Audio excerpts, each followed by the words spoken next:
ಮೊಟ್ಟೆಯನ್ನೇ ಉಪಯೋಗಿಸದೆ ಉಡುಪಿ ಶೈಲಿಯಲ್ಲಿ veg omelette ಮಾಡುವ ಸೀಕ್ರೆಟ್. ಈ ರೀತಿ ಒಮ್ಮೆ ಮಾಡಿ ನೋಡಿ, ತುಂಬಾನೇ ಟೇಸ್ಟಿ ಮತ್ತು ತುಂಬಾನೇ ಆರೋಗ್ಯಕರವಾದ ಬ್ರೇಕ್ಫಾಸ್ಟ್ ಇದು. ಹೌದು, ಉಡುಪಿ ಶೈಲಿಯಲ್ಲಿ ವೆಜ್ ಆಮ್ಲೆಟ್ ರೆಸಿಪಿಯನ್ನು ಇವತ್ತು ನೀವು ಮನೆಯಲ್ಲಿ ಈ ರೀತಿ ಟ್ರೈ ಮಾಡಿ ನೋಡಿ. ತುಂಬಾನೇ ಟೇಸ್ಟಿಯಾಗಿ ತುಂಬಾನೇ ಆರೋಗ್ಯಕರವಾದ ರೆಸಿಪಿ ಇದು. ಇದನ್ನು lunch box, breakfast, dinner, lunch ಎಲ್ಲದಕ್ಕೂ ಪರ್ಫೆಕ್ಟ್ ಆಗಿರುವಂತಹ ರೆಸಿಪಿ ಇದು. ಬನ್ನಿ ಹಾಗಾದ್ರೆ ಇದನ್ನು ಯಾವ ರೀತಿ ಮಾಡೋದು ಅಂತ ನೋಡ್ಕೊಂಡು ಬರೋಣ. ನಾನಿಲ್ಲಿ 1 ಕಪ್ ಆಗುವಷ್ಟು ಬಿಳಿ ಕಡಲೆ ಪೌಡರ್ ಅನ್ನು ತಗೊಂಡಿದ್ದೀನಿ. ಈ ತರ ಪೌಡರ್ ಸಿಕ್ಕಿಲ್ಲ ಅಂದ್ರೆ ಬಿಳಿ ಕಡಲೆನ ನೈಟ್ ನೆನೆ ಹಾಕ್ಬಿಟ್ಟು ಮಾರ್ನಿಂಗ್ ನೀರ್ನೆಲ್ಲ ಸೋದಿಸಿ ಮಿಕ್ಸಿಯಲ್ಲಿ ಪೇಸ್ಟ್ ಮಾಡ್ಕೊಂಡ್ರೆ ಆಯ್ತು. ಈ ಪೌಡರ್ ಅನ್ನು ನಾನು ಒಂದು ಮಿಕ್ಸಿಂಗ್ ಬೌಲಿಗೆ ಹಾಕೊಳ್ತಾ ಇದ್ದೀನಿ. ಹಾಗೇನೆ ಇಲ್ಲಿ ನಾನು 2 ಈರುಳ್ಳಿನ, ಮೀಡಿಯಂ ಸೈಜ್ ಈರುಳ್ಳಿನ ಆದಷ್ಟು ಚಿಕ್ಕದಾಗಿ ಕಟ್ ಮಾಡಿ ಹಾಕೊಳ್ತಾ ಇದ್ದೀನಿ. ನಾವು ಈರುಳ್ಳಿನ ಎಷ್ಟು ಜಾಸ್ತಿ ಹಾಕ್ಕೊಳ್ತೀವೋ ಈ ಆಮ್ಲೆಟು ಅಷ್ಟೇ ರುಚಿಯಾಗಿ ಕೂಡ ಇರುತ್ತೆ. ಅದಕ್ಕೋಸ್ಕರ ಸ್ವಲ್ಪ ನಾನು ಹೇರಳವಾಗಿ ಈ ಈರುಳ್ಳಿನ ಹಾಕ್ಕೊಳ್ತಾ ಇದ್ದೀನಿ. ಹಾಗೆ ಖಾರಕ್ಕೆ ಒಂದು 2 ರಿಂದ 3 ಹಸಿಮೆಣಸಿಕಾಯಿನ ಈ ಥರ ಕಟ್ ಮಾಡಿ ಹಾಕ್ಕೊಳ್ತಾ ಇದ್ದೀನಿ. ಸ್ವಲ್ಪ ಅಂದರೆ ಒಂದು 2 ಟೇಬಲ್ ಸ್ಪೂನ್ ಆಗೋಷ್ಟು ಕೊತ್ತಂಬರಿ ಸೊಪ್ಪನ್ನು ನೀಟಾಗಿ ವಾಶ್ ಮಾಡಿ ಅದನ್ನು ಕೂಡ ಚಿಕ್ಕದಾಗಿ ಕಟ್ ಮಾಡಿ ಹಾಕ್ಕೊಳ್ತಾ ಇದ್ದೀನಿ. ಹಾಗೆ ಸ್ವಲ್ಪ ಕರಿಬೇವಿನ ಸೊಪ್ಪನ್ನು ಅದನ್ನು ಕೂಡ ವಾಶ್ ಮಾಡಿ ಈ ಥರ ಕಟ್ ಮಾಡಿ ಹಾಕ್ಕೊಳ್ತಾ ಇದ್ದೀನಿ. ಹಾಗೆ ಒಂದು ಅರ್ಧ ಟೇಬಲ್ ಸ್ಪೂನ್ ಆಗೋಷ್ಟು ನಾನಿಲ್ಲಿ ಅಡುಗೆ ಸೋಡನ್ನು ಹಾಕ್ಕೊಳ್ತಾ ಇದ್ದೀನಿ. ಹಾಗೆ 1 ಟೇಬಲ್ ಸ್ಪೂನ್ ಆಗೋಷ್ಟು ನಾನಿಲ್ಲಿ ಅಕ್ಕಿ ಹಿಟ್ಟನ್ನು ಹಾಕ್ಕೊಳ್ತಾ ಇದ್ದೀನಿ. ನೀವೇನಾದರೂ ಮಕ್ಕಳಿಗೆ ಈ ಆಮ್ಲೆಟ್ ಮಾಡಿಕೊಡ್ತಾ ಇದ್ದೀರಾ ಅಂತ ಹೇಳಿದ್ರೆ ಹಸಿಮೆಣಸಿಕಾಯಿನ ಸ್ಕಿಪ್ ಮಾಡಿ ನೀವು ಚಿಲ್ಲಿ ಪೌಡರ್ನ ನೀವು ಹಾಕ್ಕೊಂಡು ಮಾಡಿಕೊಡಿ, ತುಂಬಾ ಇಷ್ಟಪಟ್ಟು ತಿಂತಾರೆ. ಹಾಗೆಯೇ ನಾನಿಲ್ಲಿ ಒಂದು 1/4 ಟೇಬಲ್ ಸ್ಪೂನ್ ಆಗೋಷ್ಟು ಅರಿಶಿನ ಪುಡಿ, ಹಾಗೆ 1 ಟೇಬಲ್ ಸ್ಪೂನ್ ಆಗೋಷ್ಟು ಕಾಳು ಮೆಣಸನ್ನು ಕ್ರಷ್ ಮಾಡಿ ಹಾಕ್ಕೊಳ್ತಾ ಇದ್ದೀನಿ. ರುಚಿಗೆ ತಕ್ಕಷ್ಟು ಉಪ್ಪು. ಮೆಣಸನ್ನು ನಾವು ಪೌಡರ್ಗಿಂತ ಈ ರೀತಿ ಮನೆಯಲ್ಲೇ ಸ್ವಲ್ಪ ಕ್ರಷ್ ಮಾಡಿ ಹಾಕಿದ್ರೆ ಟೇಸ್ಟು ಸೂಪರಾಗಿ ಕೂಡ ಇರುತ್ತೆ. ಇವಾಗ ಇದನ್ನೆಲ್ಲ ಹಾಕ್ಕೊಂಡಿದ ನಂತರ ಡ್ರೈ ಇಂಗ್ರೀಡಿಯೆಂಟ್ಸ್ನೆಲ್ಲನೂ ಈ ಥರ ಒಂದ್ಸಲ ನೀಟಾಗಿ ಮಿಕ್ಸ್ ಮಾಡ್ಕೋಬೇಕಾಗುತ್ತೆ.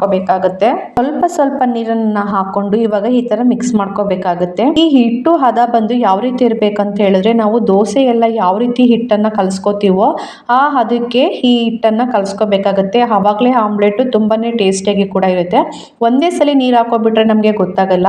ಅದಕ್ಕೋಸ್ಕರ ಸ್ವಲ್ಪ ನೀರನ್ನ ಹಾಕೊಂಡು ಈ ತರ ಮಿಕ್ಸ್ ಮಾಡ್ಕೋಬೇಕಾಗುತ್ತೆ. ನೋಡಿ, ಈ ತರ ಮಿಕ್ಸ್ ಮಾಡ್ಕೊಂಡಿದ ನಂತರ ಮೇನ್ ಟಿಪ್ಸ್ ಬಂತು ಅಂತ ಹೇಳ್ಬಿಟ್ಟು ನಾವು 1 ಸ್ಪೂನಿನ ಸಹಾಯದಿಂದ ಈ ಹಿಟ್ಟನ್ನ ಏನಿಲ್ಲ ಅಂದ್ರೂ ಒಂದು 5 ನಿಮಿಷ ಚೆನ್ನಾಗಿ ಬೀಟ್ ಮಾಡ್ಕೋಬೇಕಾಗತ್ತೆ. ನಾವು ಎಷ್ಟು ಚೆನ್ನಾಗಿ ಬೀಟ್ ಮಾಡ್ಕೋತೀವೋ ಈ ಆಮ್ಲೆಟು ಅಷ್ಟೇ ಪರ್ಫೆಕ್ಟಾಗಿ ಟೇಸ್ಟಿಯಾಗಿ ರುಚಿಕರವಾಗಿ ಕೂಡ ಬರುತ್ತೆ. ಅದಕ್ಕೋಸ್ಕರ ನಾನು 1 ಸ್ಪೂನಿನ ಸಹಾಯದಿಂದ ಈ ಥರ ಚೆನ್ನಾಗಿ ಬೀಟ್ ಮಾಡ್ಕೊತಾ ಇದ್ದೀನಿ. ನೋಡಿ, ಇಷ್ಟು ಬೀಟ್ ಮಾಡ್ಕೊಂಡ್ರೆ ಸಾಕು, ನಮಗೆ ಪರ್ಫೆಕ್ಟಾಗಿ ಹಿಟ್ಟು ರೆಡಿಯಾಗಿದೆ. ಈ ಹಿಟ್ಟನ್ನು ಪಕ್ಕಕ್ಕೆ ಇಟ್ಟು ಸ್ಟವ್ ಆನ್ ಮಾಡ್ಕೊಳ್ತಾ ಇದ್ದೀನಿ. ನೋಡಿ, ಸ್ಟವ್ ಆನ್ ಮಾಡ್ಕೊಂಡಿದ ನಂತರ ಒಂದು ತವನ ಬಿಸಿ ಮಾಡೋಕ್ಕೆ ಇಟ್ಕೊಂಡು ತವ ಬಿಸಿಯಾಗಿದ ನಂತರ ಅರ್ಧ ಟೇಬಲ್ ಸ್ಪೂನ್ ಆಗೋಷ್ಟು ನಾನು ಎಣ್ಣೆನ ಹಾಕೊಳ್ತಾ ಇದ್ದೀನಿ. ಇದಕ್ಕೆ 1 ಟೇಬಲ್ ಸ್ಪೂನ್ ಎಣ್ಣೆನೇ ಸಾಕು. ಇದಕ್ಕೆ ಎಣ್ಣೆ ಏನು ಜಾಸ್ತಿ ಏನು ಬೇಕಾಗಿರಲ್ಲ.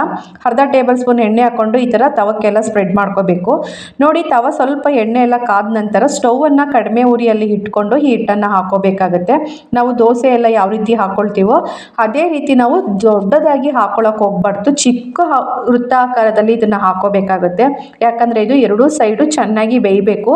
ಮತ್ತು ನಾವು ತಿರುಗಿಸಿ 2 ಸೈಡು ಬೇಯಿಸ್ಕೋಬೇಕಾದ್ರೆ ಮಧ್ಯಕ್ಕೆ ಕಟ್ಟಾಗ್ಬಿಡುತ್ತೆ. ಅದಕ್ಕೋಸ್ಕರ ಈ ಆಮ್ಲೆಟನ್ನು ಚಿಕ್ಕದಾಗಿ ಮಾಡ್ಕೊಂಡ್ರೆ ಪರ್ಫೆಕ್ಟ್ ಆಗಿ ಕೂಡ ಇರುತ್ತೆ. ನೋಡಿ, ಸ್ವಲ್ಪ ಚೆನ್ನಾಗಿ ಬೆಂದಿದ ನಂತರ ಉಳಿದ ಅರ್ಧ ಟೇಬಲ್ ಸ್ಪೂನ್ ಆಗೋಷ್ಟು ನಾನು ಎಣ್ಣೆನ ಹಾಕೊಳ್ತಾ ಇದ್ದೀನಿ. ಈ ಥರ ಎಣ್ಣೆ ಹಾಕೊಂಡಿದ ನಂತರ ಚೆನ್ನಾಗಿ ಬೇಯಿಸ್ಕೋಬೇಕಾಗತ್ತೆ. ಇವಾಗ ಐ ಫ್ಲೇಮಲ್ಲಿ ಇಟ್ಕೊಂಡು ನೋಡಿ, ಇವಾಗ ಇದು ನೋಡ್ತಾ ಇರ್ಬೋದು. ಇವಾಗ ಎಲ್ಲೂ ಕೂಡ ಇದು ಸ್ಟಿಕ್ ಆಗ್ತಾ ಇಲ್ಲ, ಎಲ್ಲೂ ಕೂಡ ಅಂಟ್ಕೊಂಡಿಲ್ಲ, ಮತ್ತು ಎಲ್ಲೂ ಸೀದೂ ಹೋಗಿಲ್ಲ. ತುಂಬಾ ಪರ್ಫೆಕ್ಟಾಗಿ ಕೂಡ ಬರ್ತಾ ಇದೆ.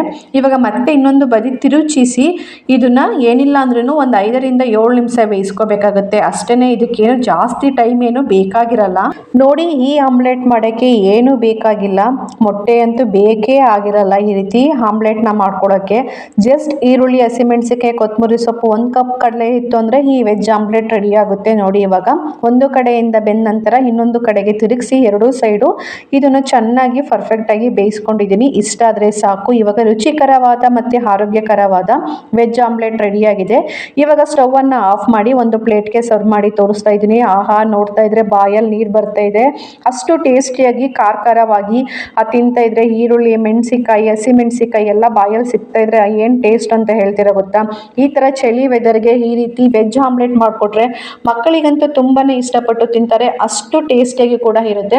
ಕೆಲವರಿಗೆ ಊಟದ ಜೊತೆ ಏನಾದರೂ ಸೈಡ್ ಡಿಶ್ ಇದ್ರೇ ತಿನ್ನೋದು, ಅಂಥವರಿಗೆ ಈ ರೀತಿ ಮೊಟ್ಟೆಯನ್ನೇ ಉಪಯೋಗಿಸದೇ ಉಡುಪಿ ಶೈಲಿಯಲ್ಲಿ ವೆಜ್ ಆಮ್ಲೆಟ್ನ ಮಾಡಿಕೊಡಿ, ತುಂಬಾ ಇಷ್ಟಪಟ್ಟು ತಿಂತಾರೆ. ಅಷ್ಟು ಟೇಸ್ಟಿಯಾಗಿ ಹೆಲ್ದಿಯಾಗಿ ಕೂಡ ಇರುತ್ತೆ. ಸೊ ನಾನು ಹೇಳ್ಕೊಟ್ಟ ವಿಧಾನದಲ್ಲಿ ಈ ರೀತಿ ಒಮ್ಮೆ ಟ್ರೈ ಮಾಡಿ ನೋಡಿ, ಹೇಗೆ ಬಂತು ಅಂತ ಕಮೆಂಟ್ ಮೂಲಕ ತಿಳಿಸಿ. Thank you for watching my videos.